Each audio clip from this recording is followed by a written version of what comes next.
Welcome to the Public Sector Marketing Show, a podcast for government and public sector marketing professionals who want to level up their digital marketing and social media knowledge, skills, and strategic thinking. And now, welcome your host, Joanne Sweeney.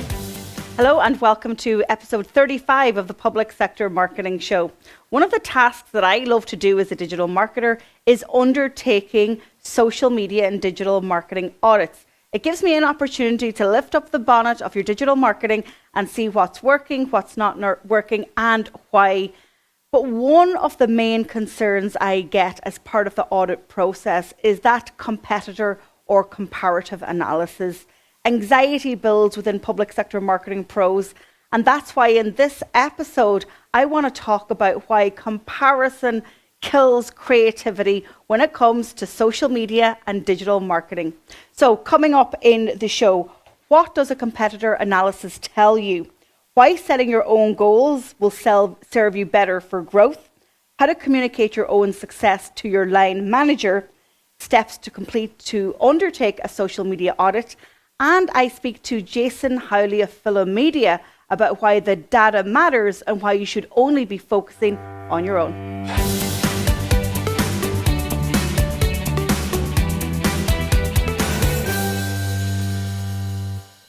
In today's column, I'm going to make the bold statement why comparison kills creativity in social media marketing. In my experience, it kills it because you're focused so much on what another public sector agency is doing, you're feeling underwhelmed about your performance, but in actual fact, you're probably not comparing like with like. You've got to ask yourself, how many people are on their comms and digital marketing team? What skills and training have they received over the past year? Are they leaning into the new features of the social networks that you just haven't had a chance to get to yet? Are they investing in ad budget? Are they outsourcing some of their creative content? So it's not possible to look at the metrics on the outside and compare with what's really happening inside another organization. So the next time that your line manager says, hey, look at public sector agency X, why aren't we getting the same followers or reach as them? Then you can have this conversation. So what I want you to do is I want to encourage you to get creative within your own social media team. Think more deeply about your audience. Think about those questions that they're sending you on DMs, on Twitter, or via email or live chat. Dive into that, and that will inspire creativity for you and in turn have a knock-on effect on your performance. It's almost like the domino effect. Too often people start looking at followers and subscribers and like counts, but they don't really look at what matters when it comes to social. And that's great content that resonates with a particular target audience. And if you're giving your audience that, then the rest of the numbers will flow. So when it comes to creativity in social media, don't use the burden of comparison as your starting point. It's healthy to know what are industry averages or benchmarks, and I can give you all that information because I've done 4 public sector studies on social media and performance benchmarks. But for now, I want you to think about the creative part of social media, and let's leave the comparison to the commentators. Level up your digital skills by taking our diploma in digital marketing, plus gain an industry qualification. Use the code DigitalMarketing20 for a 20% discount. Visit publicsectormarketingpros.com. In today's consulting segment, I'm actually going to take you behind a social media audit. So I'm going to undertake an audit and you can come with me and watch.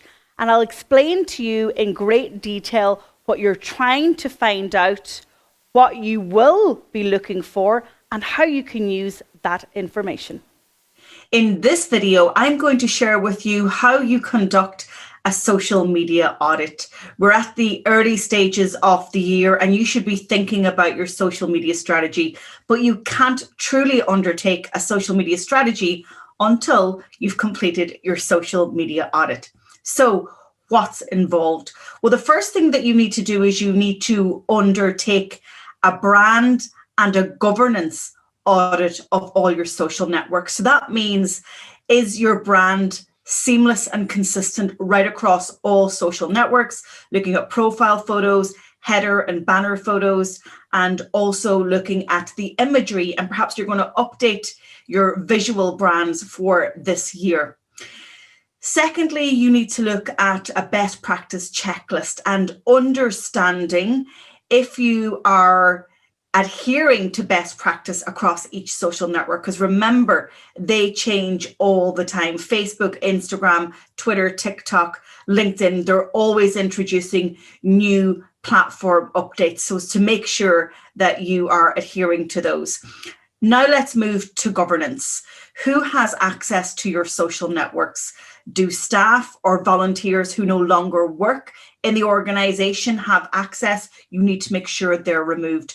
Do you have a policy in place, a social media use policy for staff, but also a social media policy in terms of how social media managers access those accounts? Do you have at least 2 administrators on your Facebook page? Make sure you're not using dormant or fake accounts profiles to access Facebook pages.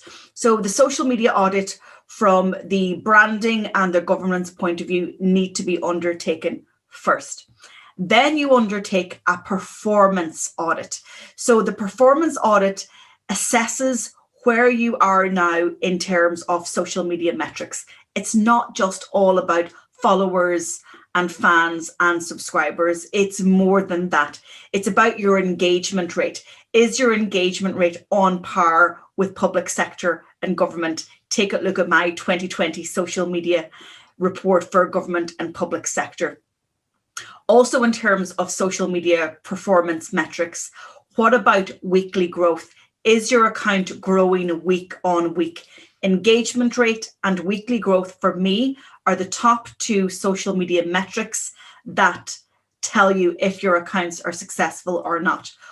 Other metrics that you'll want to look at in your performance audit are the frequency of the publication of posts. So how many posts are you publishing in any given day? How many does that average out over a 28-day period?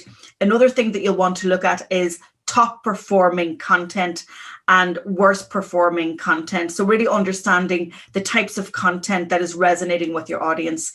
And then finally, you will want to have a look at post type. So what is the percentage breakdown of the types of posts that you are creating? Web links, photos, carousels, videos, live streams, stories. Look at content format and content type and really understand how they are performing. And maybe you need to increase the number of videos that you're producing. Maybe you need to increase stories and live streams in 2021. Undertaking an audit gives you a picture of where you are. And this is the starting point for the 12 or the 18-month period ahead. A final piece of the audit that you might want to do is you might want to do a competitor analysis. Now, obviously, government and public sector agencies aren't in the business of competing with other agencies in your sector.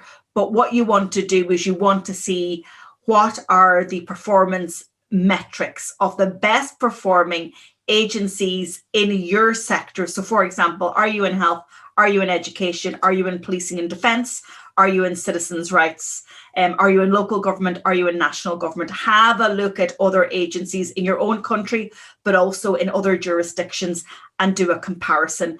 And that will then help you understand what goals and key performance metrics to set for the year ahead. A one-stop shop digital marketing and social media resource. Join our membership academy for 12 months. Access a library of how-to videos, template strategies, and organizational policies. Monthly live coaching. Attend webinars with subject matter experts. Meet and network with public sector pros from across the world. Use the code MEMBERSHIP20 for a 20% discount. Visit publicsectormarketingpros.com. In today's show, I interview Jason Howley of Philomedia, and we talk about that comparison anxiety when it comes to social media. Jason, like me, loves diving into the data, and we speak at length about data analytics when it comes to social and what's working and what's not. So sit back, relax, and enjoy this very engaging conversation. Jason, it's so good to have you on the show, because ordinarily we're talking to each other, yes, on camera, but about my work or about client work. So it's great to have you here. It is great to be here, and I think it's great to be here in a section where we're not just worried about how is the campaigns performing. We're now talking about the macro level, which is all about, we'll say, my experience, your experience, what can we do to better everyone else in terms of your listeners, that kind of thing. And I'm really excited to kind of give you a small bit of insights from our side. We've learned an awful lot over the last year, even from when me and you first started working with each other 18, 19 months ago, nearly at this stage. We've learned a considerable amount. There's an awful lot that's happened since then, that time too. So yeah, really looking forward to today. And I think you'll get a lot of stuff out of today, even from our side, from a public sector perspective and as well as a private sector. And I think that's probably a big thing, because us marketers have to be so dynamic now. It can't be just about one little segment now, do you know? And I think social media, digital marketing has proved that for us. So really, really interested. I really look forward to giving all the insights as much as I can. So first of all, why should we actually care about digital data? Why should we make it a priority? Yeah, I think, to be honest, the biggest thing that I look at is the 5 pillars on our side. As to, for us, we started the company, we're looking at how do we actually branch data into actually digital marketing results. And that's not just social media. That's looking at your Google Ads campaign. That's looking at your Google My Business perspective as well on top of that, because everything revolves around. If someone finds you at the top of the funnel, so let's just say someone sees you, they see a radio, they listen to a radio ad, they see you on a social media platform, then they will go and follow you, or on Instagram, on LinkedIn, then they may even Google you. They might actually find to see, have you got good reviews, what's your website like? And that has to all intertwine with each other. So why digital data is so important to us? 5 pillars that I look at is, it's actually about improving your services. So like, we will actually look at, from an analytical perspective, we would go and look at, okay, so if they're going onto your page, how long are they spending on that page? Are they only spending 10 seconds? Well, then there's something not right there if that's the case. That's my first piece of data point that I'm like, okay, the bounce rate is too high. We're not giving them something that they are looking for on specific pages. That's my first pillar. Second pillar then is, it may be potentially an opportunity for us to look at new profit margins. So from a perspective of, if someone is going onto your website or onto your social platform and you're giving them an offer, but they're not taking up on it, again, that's your data point. So we're looking at that perspective as well. So the first one would have been looking at, how can we improve our services both on a digital perspective? Our second one would be looking at, how can we generate more profit or more results prospectively on that perspective? Better understanding our customers is probably the main one that I'd be looking at. So what I'm looking at is, like that, from a bounce rate perspective, from people who are engaging with our ads. Why are they engaging with our ads? What content are we throwing out at them? Is it live performing better? Is it videos performing better? Is it TikTok performing better? Even this week, we've just run an ad since yesterday. They've had double the actual results as Instagram Reels, Instagram Stories. So that's the data we're building on our side as to, why is that working? Is it the algorithm? Is it the platform itself? Is it the demographic that we're targeting as just on that audience? So they're the kind of big things. The second last one then is the financial side, as in, you don't want to run into a financial disaster. Using data can actually give you an idea as to what's working and what's not working, and where you're not putting money and where it's not generating anything in the return. That's where you can actually turn off those ads. That's probably one of the main ones that you're looking at, especially because if you're on a tight budget or if your agency doesn't allocate. And I think the biggest thing that I learned from your summit, Joanne, was the least amount of budget goes towards social media. Do you know? And I'm like, but that's where people will make their decisions, is on social media. If they want to sign up to something, if they want to actually buy something, that's where they're going to do it. Yes, I can understand the brand awareness perspective on other outlets, but I'm just like, I just don't understand that point. Well, that's where for us, we need to make sure that if we're spending money, there is a return on that perspective. The last one then is the trends. Probably the biggest one for me is, like that now, we've run a campaign just since yesterday. We've noticed that TikTok is performing better. So we know that we have to put more actual budget into TikTok because it's actually providing more return on investment on that perspective. So why we actually care about digital data, that's exactly why I care about digital data. It's my 5 pillars, really, more so. So you've made the case really well and straight off with great value.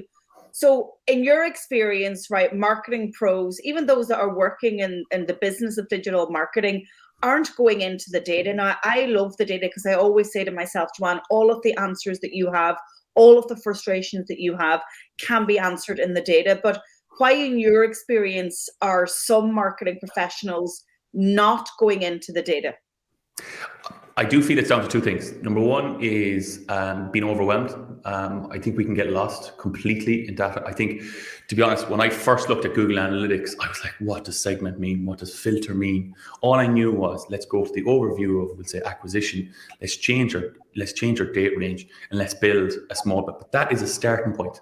I think the second part of that question is that we don't have enough time to do so. And what we are learning now is that all of our time is being literally taken up by going to each platform that we're maybe looking at on social media perspective. And I think one thing I'm going to reiterate on our side is that we actually consider Google My Business as a social profile. And the reason why is because that's where people will go and Google you, and that's the first thing they'll look at is your reviews. So for us on our side is that why people and marketing professionals maybe not go into data and looking at analytics perspective is because of the time constraints that they have with looking after TikTok, Instagram, Facebook, LinkedIn, Twitter. Time is complete, and that's only organic, never mind our advertising campaigns. So that's where you do have to be. But like for us, on our side, what we're looking at is in the morning between 9 and 11 a.m. is just looking at analytics. Because for us, if we're not going to see what's not working and what's working, how can we actually guarantee that there's going to be a return on investment later on? So in my opinion, from the two other marketing agencies that I was previously in, that's exactly what I found was we didn't have enough time. And I think as well as people got overwhelmed by the data that was in front of them. And I think, yes, from a user interface, user experience perspective, I don't think it helps the novice, would say, marketer or even the professional marketer where there's so much information in front of them. How do they actually make that into a tangible result? That's exactly where I feel, anyway, personally, why people actually don't go into data. Where for me, I'm data driven. I'm making decisions on data. I'm not making decisions on my gut or whatever the case may be. I'm looking at results, and if I'm not seeing them, it's being pulled away. And that's kind of where I feel really a lot of people don't go into is the overwhelm side as well as the actual time constraint side. So we've just recently completed a review of the summit in terms of all aspects, but then you went into the deep dive of the ad analytics. So that was an individual campaign. The Public Sector Digital Marketing Summit was a specific campaign. And right throughout that campaign, as you said, you were looking at the analytics in order to make decisions to get better results from the campaigns. Can you maybe just talk a little bit about that when you're in campaign mode, when you have a spend, and when you have a specific outcome that you're promoting, how the data helps you inform the trajectory of that campaign?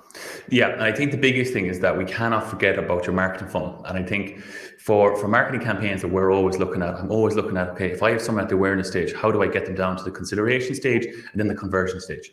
If there's a small break in that funnel, so like from the top of the funnel to the bottom of the funnel, if there's a small break, let's just say we're not retargeting in that instance, that means that we're not going to get conversions. So if you ever look back on some of those campaigns that we had done, I think, if I'm not mistaken, was it 114 campaigns that was done over that time frame for the Public Sector Marketing Summit.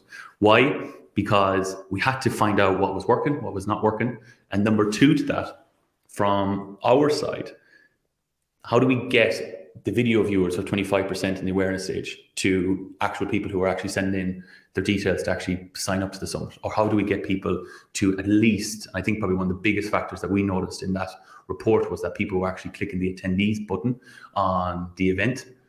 That was where, from our strategy, I'm not going to let go of our strategy in terms of what we were doing or anything like that, but that's where our lead generation was. We did run a lead generation campaign. We had a full built automation sequence after that. Did it work?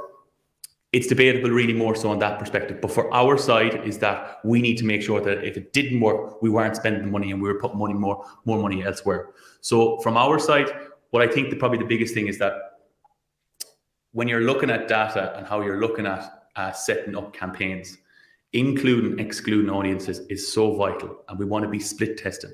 And I'm not just on about 2 different ad sets, I'm on about 3 to 4 different ad sets. So if you're targeting a cold interest behavioral targeting as your first ad set, then you're in the second ad set, then you're looking at a warm audience, but you're excluding your audiences in there. So then for the cold interest behavioral targeting, you're excluding your warm audience. So you know that ad set specifically is only going to be a cold interest behavioral demographic only, seeing that ad. Then we can see the results after 72 hours. In terms of the second ad set, then you're looking at a warm audience.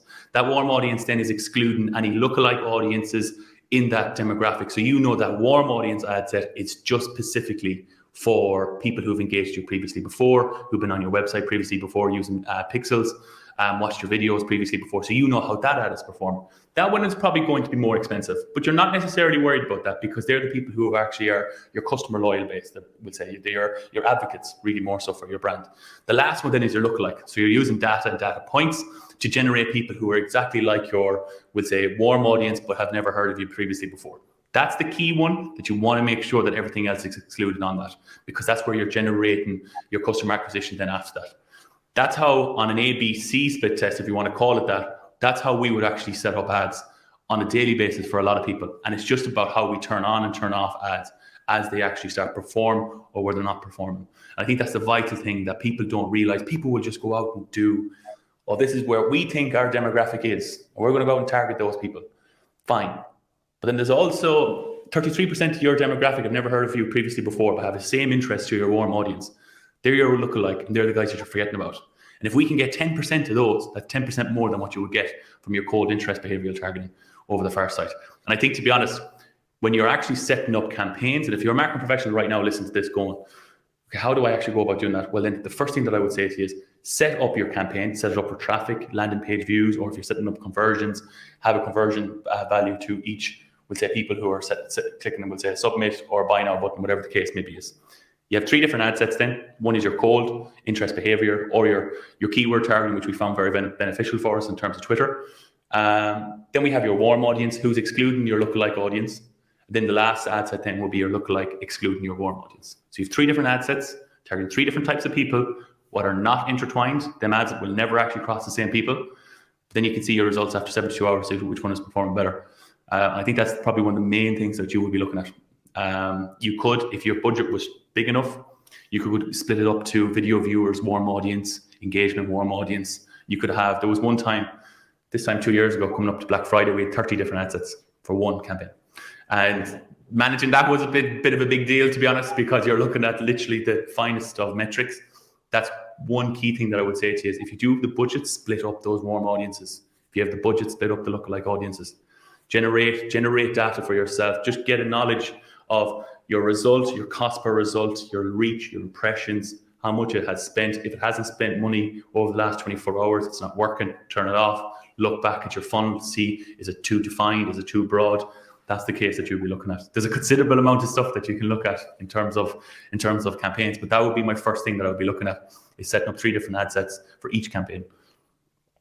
So when it comes to digital marketing and social media data, obviously there's loads that we can look at, but should we be paying more attention to one or the other? I often find that sometimes people do.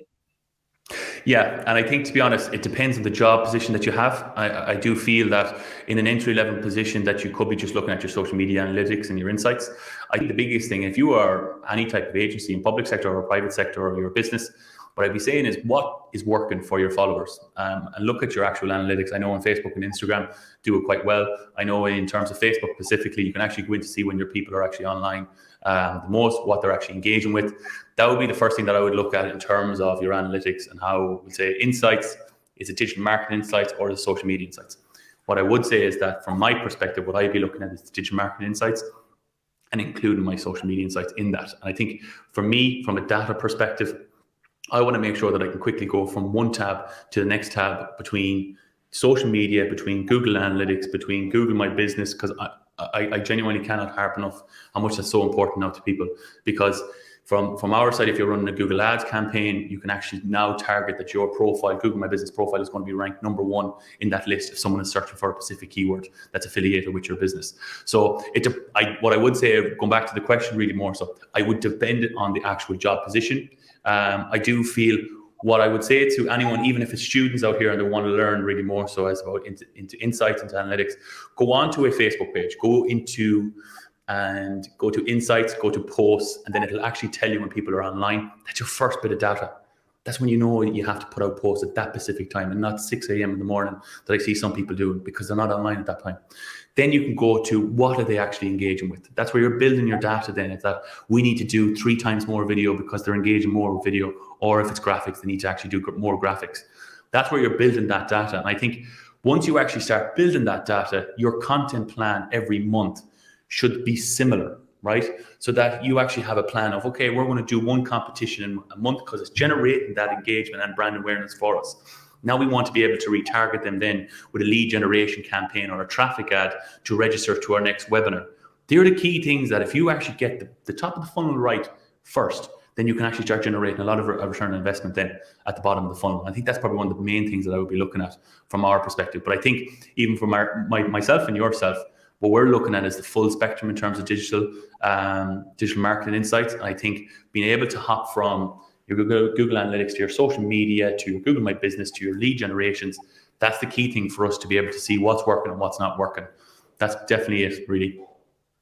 Yeah, and on organic social, content is king. If you don't have an ad budget, which, a lot of public sector marketers are limited with their ad budget. So you really have to lean into the metrics from organic social. You mentioned when people are on in terms of insights. What other organic metrics would you be looking for? Yeah, and I think, to be honest, I see these all on LinkedIn and I see them on Reddit an awful lot. I read an awful lot into Reddit in terms of digital marketing and what people are talking about. And there's a lot of people out there think that they understand the algorithm. And to be honest, no one understands the algorithm. And I'm being brutally honest with you, I've worked in a lot of posts and a lot of campaigns over the last couple of years. And to be honest, no one understands how it's engineered. We don't understand. I think what we can do is learn about your actual profile of each one of your followers, right? And what they're engaging with. We always find that, and it's something on our profile, right? I'm always putting up nearly on a daily basis, some would say insights into why you should have an email list. And I we'll say 150, 200 words of a caption just to kind of give a small bit of context as why I feel you should have an email list. However, I get 5 times the engagement when my picture is on the front of that graphic. Only. And why? Because people, when they think of our company, they think of me and they think about the team and they want to see about what we're doing and everything like that. From you, that's your first data point. And I'm always harping on to people going, you need to get in front of the camera. And I'm like, I don't know, do I want to get in front of the camera? But I can understand that. But I feel from our side, when we're looking at organic content, we need to see what's working for us. And I think if anyone was to turn around to me and say, well, what can we do with a monthly perspective? Well, I think, to be brutally honest with you, let's add value to our content, right? So we used to have that rule, which was 80-20. So you'd have 80% add value content and 20% about lead generation or sales or whatever the case may be. Then we can look at the team and what your team actually provides for any part of your business. So let's look at, okay, well, if we have Shifa, for instance, what can she provide to the team? She comes from an array of a background. She does X amount of work for us. That's the kind of stuff that we'd like to provide really more so. Then we can look at the last stage of the funnel then, which is about putting in that we are doing a flash sale, for instance. We're doing, we'll say, a specific campaign around, we'll say, a charity, if we're partnering with a charity, that kind of thing. That's where I kind of feel that that's the type of content you need to be getting out there. Behind the scenes of, if you have a product being launched, behind the scenes of that product. If you're doing a Q&A, that's where you can start introducing your live video as well on top of that. Something that we've never done. I know, Joanne, you do an awful lot of it. And to be honest, I know from our perspective, and we've seen the insights on LinkedIn's perspective, the engagement rate from just a live video, because you're starting to rank higher in terms of a newsfeed, that's what's going to get you more results. You need to start breaking the boundaries more so. We can't get complacent in terms of social media. We can't just say, okay, all I'm doing is this amount of posts a month, and that's all we're doing. I'm only going to do graphics, and we're not going to be putting up anything about our staff. Well, then that's not social media. Social is all about being about social. We need to engage with our followers. We need to get people, the call to actions at the end of our posts. What do you think, or how do you feel, or anything about, comment if you feel this is actually value to you. That's the kind of things that when people engage with, the more of a loyal base following that you will get, the better. One thing probably what companies are forgetting about is group pages. I think in terms of Facebook group pages, probably one thing, because they're building actually a loyal customer following on that. And I think for anyone who's looking for insights, or if you're an agency now, or even if you're a marketing professional that wants to get into an agency type, I think start trying to build an email list, number one, because I know for a fact in terms of iOS 14, which has came out earlier on this year, it has put a huge problem in terms of our advertising results, and the cost per result has unfortunately gone up, in some cases up to 300%. So from that perspective, yes. I think what I've also learned as well this year as well is I had a call during the week with a home care provider here in Ireland. There are about 32 nationwide agencies, and they have the exact same content for each franchise that goes out at the exact same time all the time. and they're not getting any results, not one result. And the only thing that they're doing in the back end then is just lead generation. But again, if you're just doing lead generation at the bottom of the marketing funnel, you are not going to get any results at the top of the funnel. And that is the case. And we can't be using social media as a way of just getting your tangible result at the bottom of the funnel. We have to be social. We have to be engaging. We have to provide value. And I think the more I say it, the more I'm like, am I getting dry in the mouth saying this? But companies are still getting it. I'm not going to say they're getting it wrong, but they just need improvements. Let's put it that way in terms of that. I think for me, if I can get an improvement of 10% in the first 3 months, that's 10% more than where they were at, we'll say 72 days ago. I think where from our side, and I know I've kind of gone way off the beaten track in terms of this original question, but that's kind of where I feel for us in terms of organic social media, just be social, be engaging, add value, and do not be salesy constantly, because that is not going to work.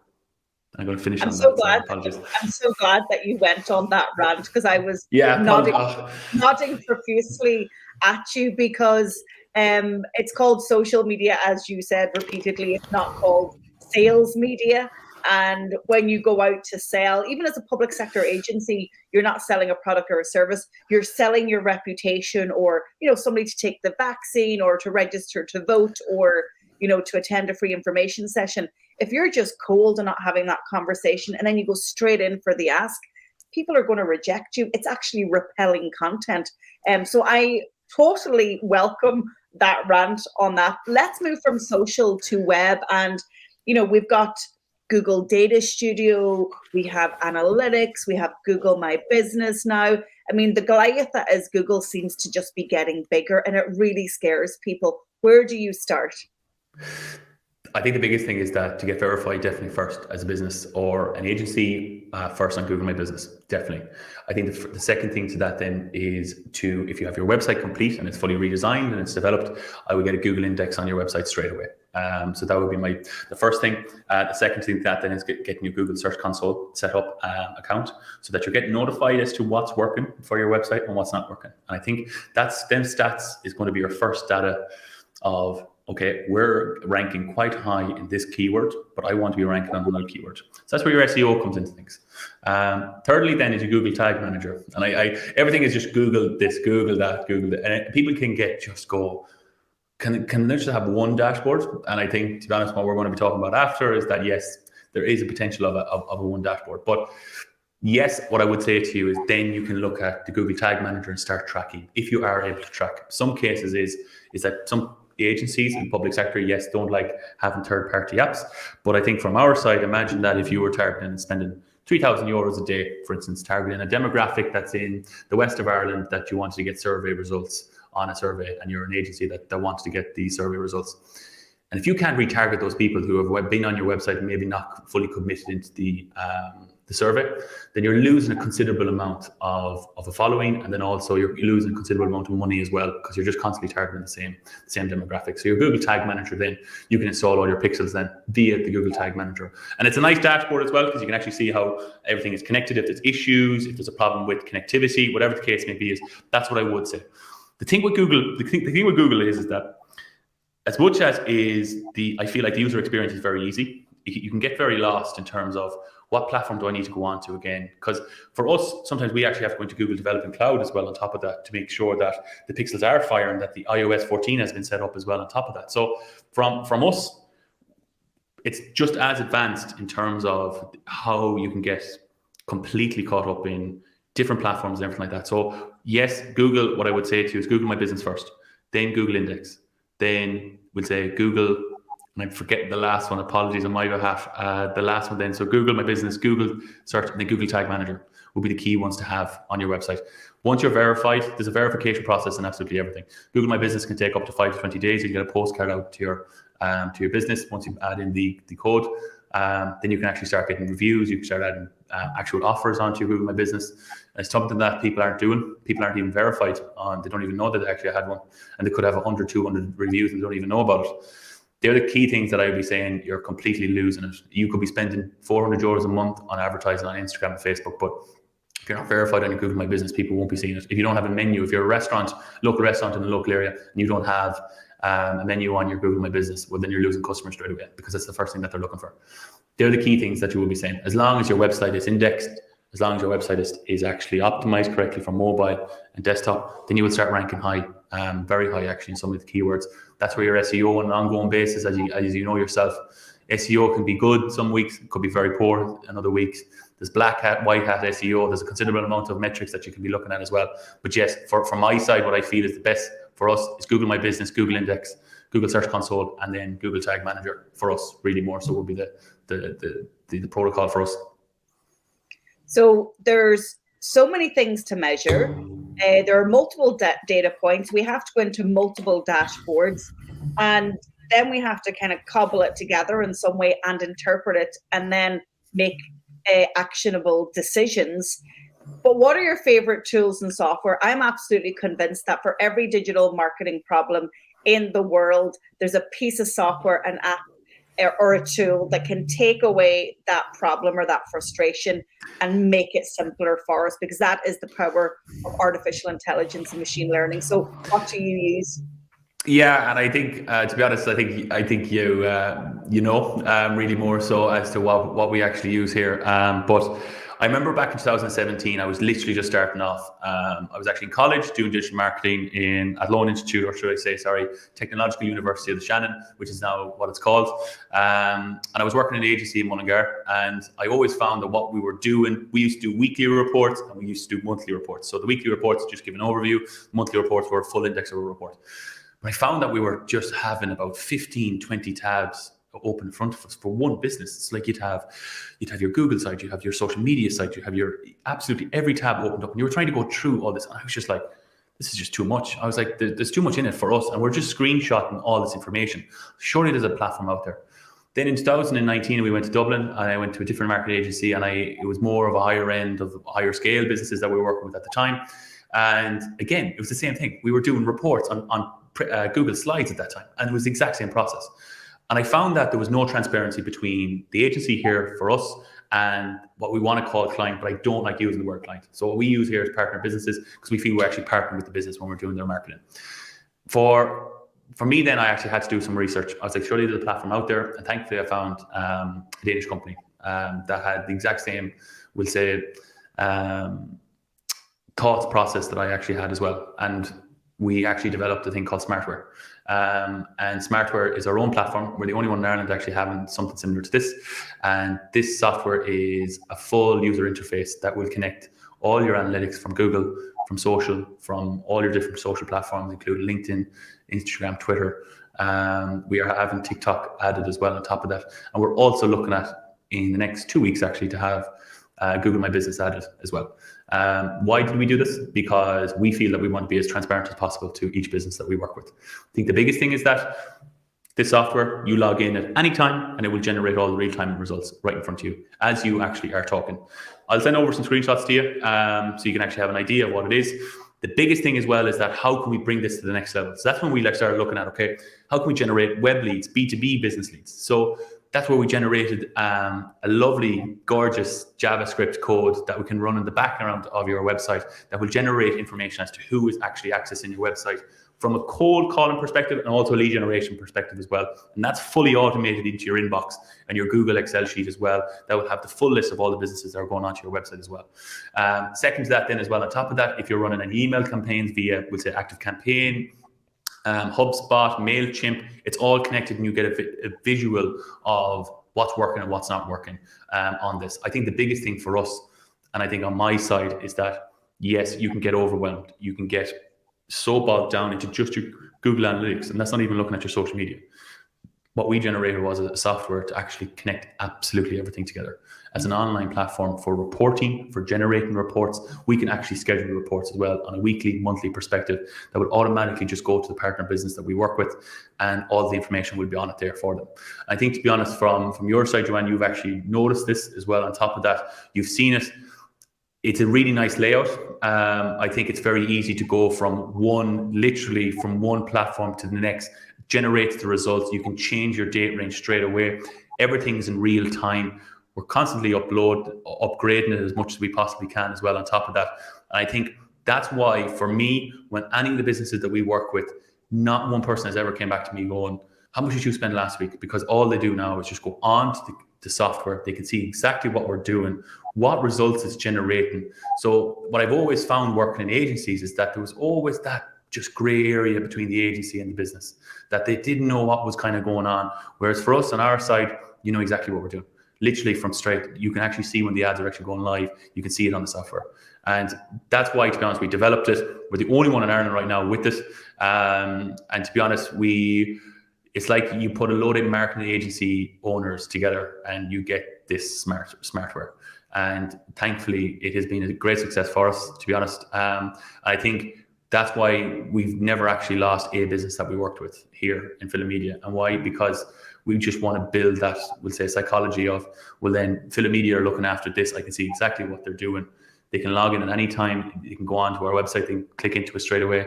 That's the big thing for us, really more so, is our smartware. I think for you would probably agree with me on that behalf, because you've seen it, that even during the campaign, you could see exactly what we're doing. It's very easy to read. It gives you graphs, it gives you pie charts, everything. Everything is interchangeable. You can make it the way you want. Now there's going to be dashboards coming as well on top of that, so you can integrate all your social platforms in one dashboard, in one long dashboard straight away. Would you agree that it's somewhat, we'll say, applicable for a business owner, that a busy business owner that just doesn't have the time to have 15 tabs opened? I think the smartware actually helps you out in that instance. For sure. And actually, we started this conversation by me asking you, why aren't marketing pros leaning into the data? And you said overwhelmed by the extent of it and not having enough time. And we're kind of coming to the end of the conversation, and there is actually a solution. And I've used smartware.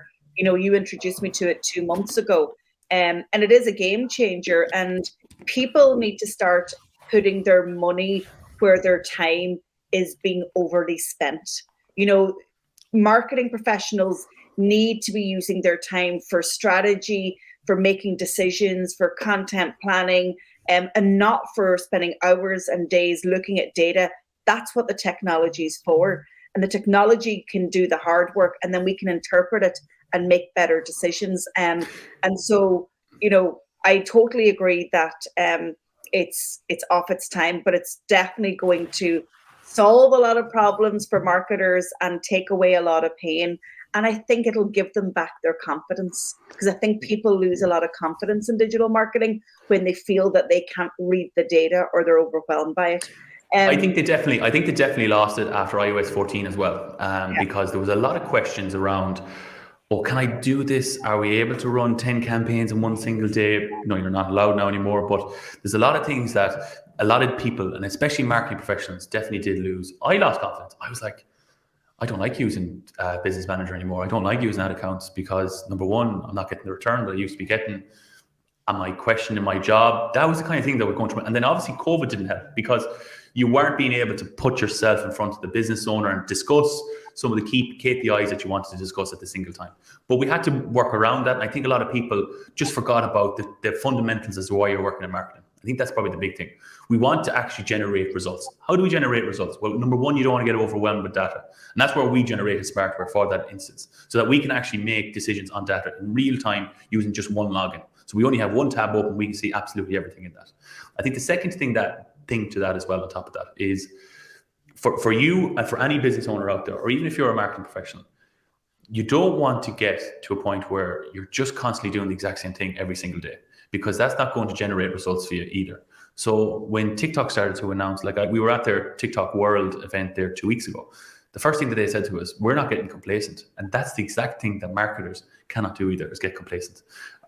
Third thing to that then as well is that when we want to get results, last thing that you want to be doing is seeing fundamentally data on 16, 17 tabs that makes no sense, that will only literally confuse you more. Next thing you know, you're getting complacent. And I think what you don't want really, and even for yourself, Joanne, is that you want to actually start testing your audiences, because you'll only get forgotten about really more so. And even if you're in public sector, people won't start using your services just because of the fact that you're not generating the value. And this all revolves around the organic content that we were on about previously before. That's kind of from our side is that we can't get to that situation really more so.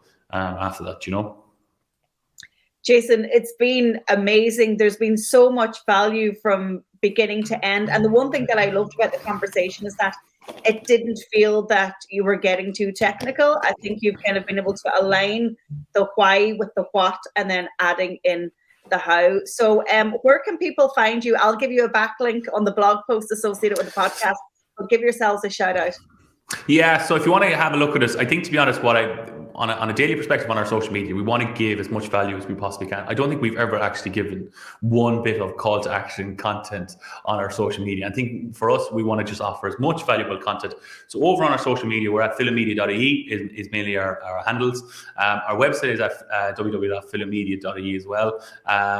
Check us out. If you have any questions on absolutely anything, and I think you'll probably go away from this call going, yeah, but we're also using Twitter ads. You've never mentioned Twitter. It's the exact same process. It's another tab that's opened up in your desktop. How do we actually filter through looking at that data as well?